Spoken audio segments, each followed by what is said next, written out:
पावसाळ्यामध्ये ताम्हिणी घाट म्हणजे एक स्वर्गच. आणि आज आपण बघणार आहोत या ताम्हिणी घाटातील एक सुंदर अशी सफर.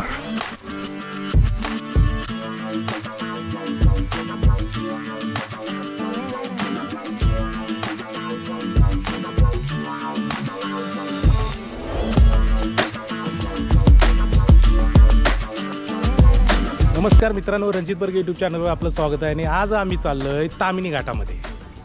या सुंदर अशा या पावसात निसर्गरम्य अशा वातावरणामध्ये आम्ही चाललोय ताम्हिणी घाटामध्ये. आणि नेहमीप्रमाणे आपल्याबरोबर ऋतू आहे.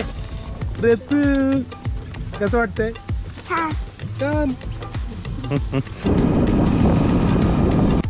श्रावण महिन्याचे दिवस, मिनिटा मिनिटाला बदलणारे वातावरण, ऊन पावसाचा खेळ, अशा या सुंदर वातावरणात ताम्हिणी घाटात फिरण्याची मजा काही वेगळीच. आणि अशा वेळेस आपल्याकडे वेळ कमी असेल तर आपण बघू शकतो ताम्हिणी घाटातील सुंदर असे धबधबे. रोहा आणि कोला सोडल्यानंतर आपल्याला अर्ध्याच तासामध्ये निसर्गाने नटलेले हिरवेगार असे रोड आपल्याला लागतात. आणि थोड्याच वेळात आपल्याला ताम्हिणी घाटामधील डोंगरांवरून कोसळणाऱ्या धबधब्यांचा नजारा सुद्धा चालू होतो.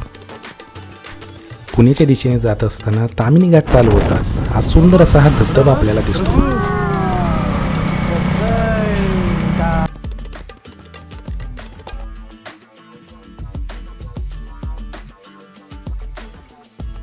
फायनली आपला ताम्हिणी घाट चालू झालेला आहे आणि आपल्याला ताम्हिणी घाटातील हा पहिला असा सुंदर असा धबधबा दिसलेला आहे.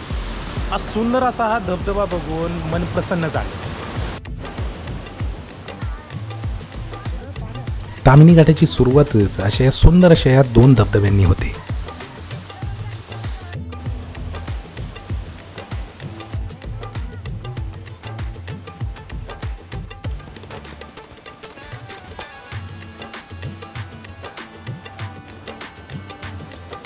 थोड्याच वेळात जोरदार असा पाऊस चालू झाला.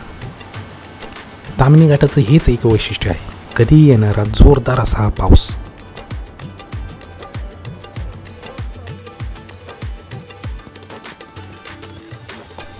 पांढऱ्या शुभ्र खळखळणाऱ्या धबधब्यांनी थोड्याच वेळात आपला रंग बदलला. खरंच एका जोरदार पावसात किती फरक पडू शकतो हे आम्हाला इथं दिसून आलं. फायनली पहिला वॉटरफॉल, ताम्हिणी घाटातला पहिला वॉटरफॉल बघून आम्ही चाललोय. जरा आणखीन पुढे आणखीन बघूया आपल्याला या ताम्हिणी घाटामध्ये किती वॉटरफॉल आपल्याला बघायला मिळतील. खूप सुंदर असा भरपूर असा पाऊस चालू झालेला आहे, जेच पावसाचा जोर वरती भरपूर असा आहे. पहिला धबधबा बघून पुण्याच्या दिशेने प्रवास चालू केला आणि दिसला दुसरा धबधबा. असे हे सुंदर धबधबे बघत एका वेगळ्या जगात आमचा प्रवास चालूच होता. हिरवीगार झाडे, चकाचक रोड आणि हे फेसाळणारे धबधबे, एक वेगळंच वातावरण होतं. खरंच अशा या रोडने कितीही प्रवास करा, कंटाळा येत नाही.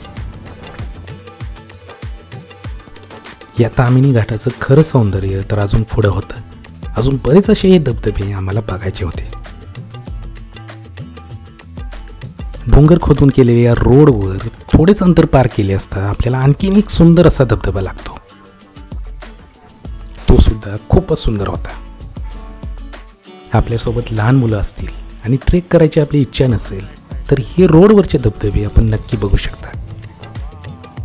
आणि कमी वेळामध्ये हे सुंदर असं हे निसर्ग सौंदर्य आपल्याला अनुभवता येऊ शकतं. आम्ही इथे 1 ते 1.5 तासामध्ये पोचलो आणि एवढे सगळे धबधबे एकाच वेळेस बघत होतो.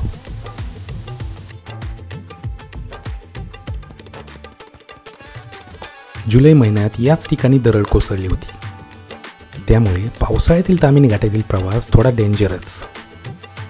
थोडा पाऊस कमी असेल तरच आपण सुंदर असे हे निसर्ग सौंदर्य अनुभवू शकतो. पुढे आल्यानंतर काही छोटे छोटे धबधबे सुद्धा दिसून आले. हे धबधबे सुद्धा खूपच सुंदर दिसत होते.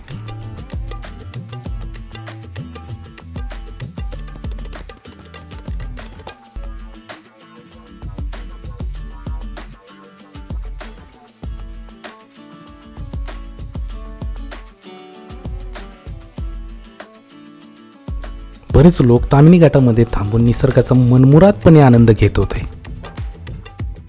या सुंदर अशा या रोडचा प्रवास कधीही संपू नये असं वाटत होतं.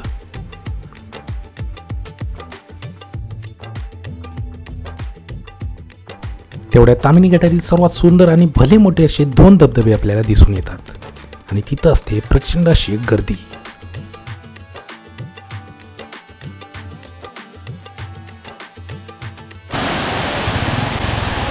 हे सुंदर असं हे फेसळणारं पाणी बघून आपल्याला जगाचा विसर पडतो.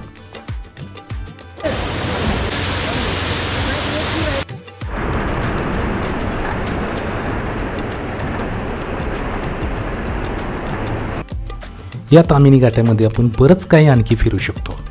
त्यामध्ये देवकुंड धबधबा, कुंडलिका व्हॅली, अंधारबन ट्रेक आणि सावळ्या घाट असे बरेच काही ट्रेक आणि भरपूर असं निसर्गरम्य अशा या ठिकाणी आपण जाऊ शकतो. फक्त आपल्याला पाहिजे भरपूर असा वेळ, कारण प्रत्येक अशा या ठिकाणी जाण्यासाठी आपल्याला पूर्ण असा हा दिवस आपल्याला लागू शकतो. त्यामुळे तुम्ही ताम्हिणी घाटामध्ये काय फिरणार आहात ते आधीच तुम्ही डिसाईड करून या, कारण इथं आहेत भरपूर अशी अनलिमिटेड ठिकाणी. इथं वेळ कमी पडू शकतो, पण ही सुंदर अशी ठिकाणं नाहीत. अशा रीतीने सुंदर असे हे धबधबे बघून आमची रिटर्न जर्नी चालू झाली आणि जे धबधबे आम्ही बघितलेले नव्हते ते धबधबे आम्ही बघायला चालू केले. इथं प्रत्येक धबधब्याचं सौंदर्य काही वेगळंच होतं. प्रत्येकजण या धबधब्यांचा मनमुरादपणे आनंद घेत होता.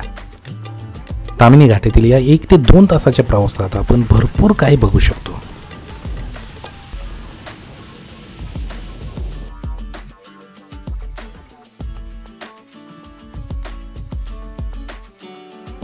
शेवटी एका सुंदर धबधब्यावर चहा पिण्यासाठी थांबलो. मुसळधार अशा पावसात, थंडगार अशा या वातावरणात चहा पिण्याचा आनंद काही वेगळाच होता.